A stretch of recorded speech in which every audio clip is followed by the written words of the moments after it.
Hello friends, मैं हूं अक्षत। आज हम आप लोगों को डोरेमोन का एक ऐसा हॉरर एंड मिस्टीरियस एपिसोड दिखाने जा रहे हैं जो टीवी पर कभी एयर ही नहीं हुआ। And I am pretty sure आप लोगों ने इसके बारे में सुना ज़रूर होगा लेकिन इसे कभी देखा नहीं होगा। तो दिल थाम के बैठिए दोस्तों, क्योंकि ये वीडियो बहुत एक्साइटिंग होने वाली है। ज़्यादा टाइम वेस्ट ना करते हुए इस मिस्टीरियस एपिसोड को हम स्टार्ट करता है। कहानी की शुरुआत में हमें नोबिता दिखाया जाता है जो कि हमेशा की ही तरह स्कूल के लिए लेट हो जाता है। जैसे तैसे करके फटाफट रेडी होकर वो अपने स्कूल के लिए निकल जाता है और जैसे ही वो स्कूल में पहुंचता है और अपनी क्लास में एंटर करता है उसकी सांस में सांस आती है, क्योंकि उसकी क्लास में अभी तक कोई टीचर नहीं है।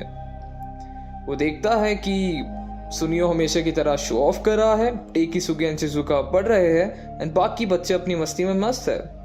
इसी बीच जियान नोबिता के पास आता है और उसे कहता है उसने एक नया सॉन्ग लिखा है, क्या वो उस सॉन्ग को सुनना पसंद करेगा। नोबिता जैसे ही मना करता है तो जियान उसे बहुत मारता है। स्कूल के खत्म होने पर ही नोबिता अपने घर की तरफ भागता है एंड घर पहुंचने पर हमेशा की ही तरह रोते रोते डोरेमोन डोरेमोन चिल्लाना शुरू कर देता है। वो देखता है डोरेमोन तो घर पर है ही नहीं। तभी उसके रूम में से उसे कुछ गैजेट मिलता है जिस पर एक तरफ लिखा हुआ था हेवन यानी स्वर्ग और दूसरी तरफ लिखा हुआ था हेल यानी नर्क। नोबिता को डोरेमोन के कबर्ड के पास ही उसकी 4D पॉकेट भी मिलती है और ये बातें नोबिता को थोड़ी अटपटी सी लगती है, क्योंकि डोरेमोन कभी भी अपना सामान ऐसे कहीं भी छोड़कर नहीं जाता है। डोरेमोन की 4D पॉकेट में से कुछ गैजेट्स ढूंढने लगता है जिससे वो जियान से अपना बदला ले सके, लेकिन कोई भी अच्छा गैजेट ना मिलने के कारण उसकी नजरें उसी गैजेट पर पड़ती है जिस पर स्वर्ग एंड नर्क लिखा हुआ था। उस गैजेट पर एक लाल कलर का बटन होता है एंड जैसा कि आप हमारे नोबिता को जानती है, वो बिना सोचे समझे डोरेमोन के गैजेट्स का इस्तेमाल करना शुरू कर देता है और इसी के चलते वो उस लाल बटन को प्रेस करता है। एंड जैसे ही वो उस लाल बटन को प्रेस करता है आसपास सन्नाटा छा जाता है एंड इतनी शांति हो जाती है कि उसे अपने दिल की धड़कन भी सुनाई देती है। पूरी दुनिया एक अजीब तरीके की दुनिया बन जाती है। नोबिता बैम्बू कॉप्टर लेकर बाहर निकलता है, लेकिन वो देखता है कि यहाँ तो कोई है ही नहीं, ना कोई इंसान ना कोई चिड़िया, मानो सब गायब हो चुके हो।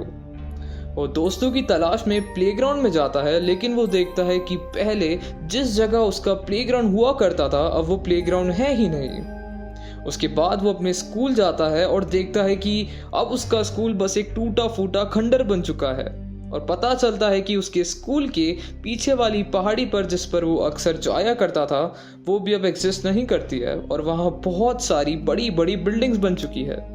और इन सब चीज़ों को देखकर नोबिता काफ़ी घबरा जाता है और उसकी आंखें फटी की फटी रह जाती है। नोबिता को ये लग रहा था कि मे बी वो समय में आगे आ चुका है या वो एक अलग ही दुनिया में है और हो ना हो ये सब उसी गैजेट की वजह से हो रहा है। जिसके बाद नोबिता अपने घर जाने लगता है, तभी उसे लोगों की एक लंबी लाइन दिखती है जो कब्रिस्तान के अंदर जा रहे थे एक एक करके। और उस कब्रिस्तान के आगे दो रास्ते होते हैं। पहला रास्ता होता है स्वर्ग यानी हेवन, दूसरा रास्ता होता है नर्क यानी हेल। वो देखता है कुछ लोग स्वर्ग की ओर जा रहे होते हैं और कुछ लोग नर्क की ओर। नोबिता पास जाके देखता है तो वो चौंक जाता है, क्योंकि जो लोग लाइन में लगे हैं वो और कोई नहीं उसके फ्रेंड्स, उसके रिश्तेदार और उसके आस पड़ोस के लोग थे।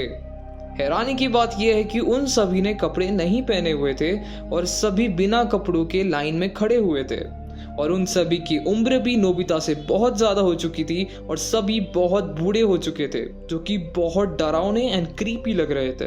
नोबिता बिना कुछ सोचे समझे उस लाइन में लग जाता है, लेकिन जब वो लाइन से निकलने की कोशिश करता है तब वो नहीं निकल पाता है। वो उस लाइन में फंस जाता है। धीरे धीरे लाइन आगे बढ़ने लगती है और जल्दी ही हमारा नोबिता का भी नंबर आ जाता है। उसे स्वर्ग एंड नर्क इन दोनों रास्तों में से एक रास्ता चुनना है, लेकिन दिक्कत यह है कि हमारे नोबिता को ये बिल्कुल नहीं पता होता कि आखिर स्वर्ग और नर्क होते क्या है।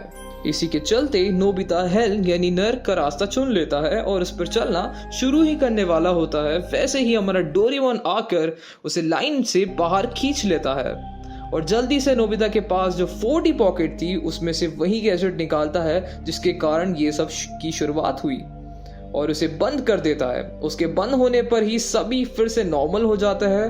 नोबिता डोरेमोन से पूछता है कि आखिर ये सब क्या था तभी डोरेमोन कहता है कि ये सब इस गैजेट की वजह से हो रहा था और इस गैजेट से आप पता लगा सकते हो कि कौन स्वर्ग या नर्क में जाने वाला है एंड अपने मन मुताबिक भी आप खुद भी स्वर्ग या नर्क में जा सकते हो।